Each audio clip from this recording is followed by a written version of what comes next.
Oh, how things have changed over the month of March. Believe it or not, we are at the end of March, and this monthly update is going to be a little bit different because now we are living in a different world.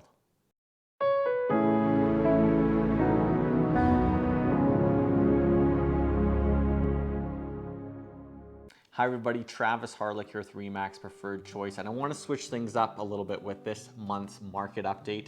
I want to be your resource. I want to answer your questions that you may have with your real estate needs, and I also want to provide the resources to get your questions answered in this time of need. It almost seems like a perfect storm of what's been happening in this world.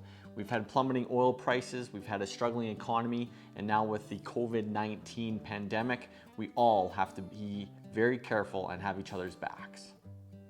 If I may share a positive with you, I do believe that we'll all stick together and get through it together. We're all in the same boat. And once the dust settles, I believe not only individually, but our community will be stronger than ever before. So today I want to share with you a few resources for those of you that are struggling financially. I also want to share with you the market stats for the Spruce Grove, Stony Plain, and Parkland County areas. And I also want to share with you what the buyer and seller trends are in this current market. I have a lot of notes here that I want to share with you on my notepad, so I just want to make sure that I don't miss anything. So I will be reading from it a little bit. So what I'm seeing in the marketplace right now is that sellers in some areas are still comfortable moving forward with their real estate plans. Some of them anticipate longer listing times or price reductions if they wait until later in the year to sell. Safety, though, is a huge common theme of what I'm finding, and I'm advising some sellers to end or reduce showings, sensing their concerns about having strangers in their homes. Buyers seem to be slightly more affected. Many are simply putting the home search on pause to see how the current scenario plays out.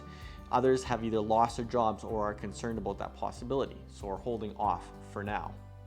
It's difficult right now, but I do believe that the housing market is positioned to bounce back nicely once a sense of normalcy returns. As a real estate community, we do have to keep moving forward. I believe that there's always going to be people that are needing shelter. They're going to need to buy a home or going to need to sell a home. Through this process, we just have to crank up our level of safety to ensure that the spread of COVID-19 is lessened or eliminated completely. I'd like to share a summary of a few supports that are available to all Albertans during this challenging time. Please do check out the blog for some further links for some further information, or send me a private message. Employment insurance for the self-employed. Introducing the emergency care benefit, providing up to $900 bi-weekly for up to 15 weeks. This flat payment benefit would be administered through the CRA, Canada Revenue Agency, and provide income to support workers, including the self-employed, who are quarantined or sick with COVID-19 but do not qualify for EI sickness benefits. Workers also including the self-employed who are taking care of a family member who is sick with COVID-19. And also applicable to parents with children who require care or supervision due to school or daycare closures and are unable to earn employment income. There's also utility deferral payment programs out there. This applies to residential customers who can defer electricity and natural gas bill payments for the next 90 days and to ensure no one will be cut off regardless of the service provider. Call your utility provider directly to arrange for a 90-day deferral on all payments. There's also mortgage deferral payment options. The 6 largest financial institutions in Canada have made it a commitment to work with personal and small business banking customers on a case-by-case scenario to provide flexible solutions to help them manage through challenges such as pay disruption due to COVID-19, childcare disruption due to school or daycare closures, or those suffering with COVID-19. This support will include up to 6-month payment deferral for mortgages and the opportunity for relief on other credit products. The Government of Canada will continue to monitor evolving economic conditions and seek greater relief measures should it be necessary. If you would like the contact numbers for these financial institutions, please do let me know. There's also mortgage default management tools. The CMHC, the Canadian Mortgage and Housing Corporation, and other mortgage insurers offer tools to lenders that can assist homeowners who may be experiencing financial difficulty. These include payment deferral, loan reamortization, capitalization of outstanding interest arrears, and other eligible expenses, and special payment arrangements.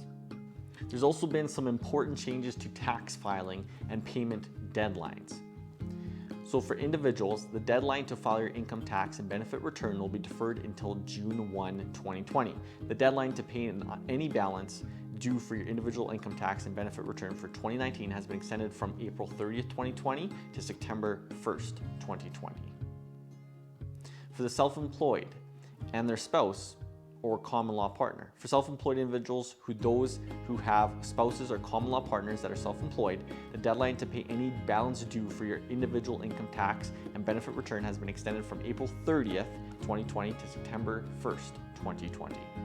And for businesses, the deadline for businesses to pay any income tax amounts that become owing or due after March 18, 2020 and before September 1st, 2020 has been extended to September 1st, 2020. This means you'll not be assessed any penalties or interest if your balance due is paid by September 1st, 2020. On a positive note, we are seeing support in many forms, and over the last couple of weeks, many free resources have been made available to us. We have found some great links for exercise, stress management, learning, and entertainment. There's so much available, you can even take a virtual museum tour or learn to play the guitar. There's something for everyone. So check out the links on my blog here and find something to help you and your family get through this difficult time. Stay strong, stay kind, stay generous, keep looking after yourself, keep your head up, and if you find yourself at the end of your rope, tie a knot and hang on. We got this. We're all in this together with you. No matter how long it takes, we will get through this.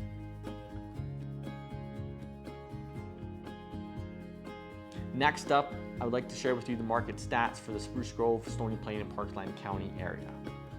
So, month to date in Spruce Grove in the single family sector, we have a current count of 229 active single family listings. There were 32 sales happening month to date with a high sale price of $572 and a median sale price of $315,750, while the lowest sale price for single family was $216,000. In the condo sector, there's currently 43 active listings. There was 4 sales recorded month to date with a high sale price of $280,000, while the median sale price was $233,500, and there was a low sale price for condos in Spruce Grove at $187,000. Let's switch gears to Stony Plain. In the single family sector, there's currently 119 active single family listings, and there was 12 sales reported in month to date for March, with a high sale price of being $250,000 and a median sale price of $183,000, while the low condo sale price month to date in March was $117,000. For Parkland County, there's a total of 264 active country residential listings, and there were 15 sales in all of March throughout the county, with a high sale price of $785, a low sale price of $256, and a median sale price of about that $550,000 range. Now, for vacant land in Parkland County, there is currently 153 active listings, and there were 2 sales reported in the MLS system month to date for March, with a median sale price of $229,900.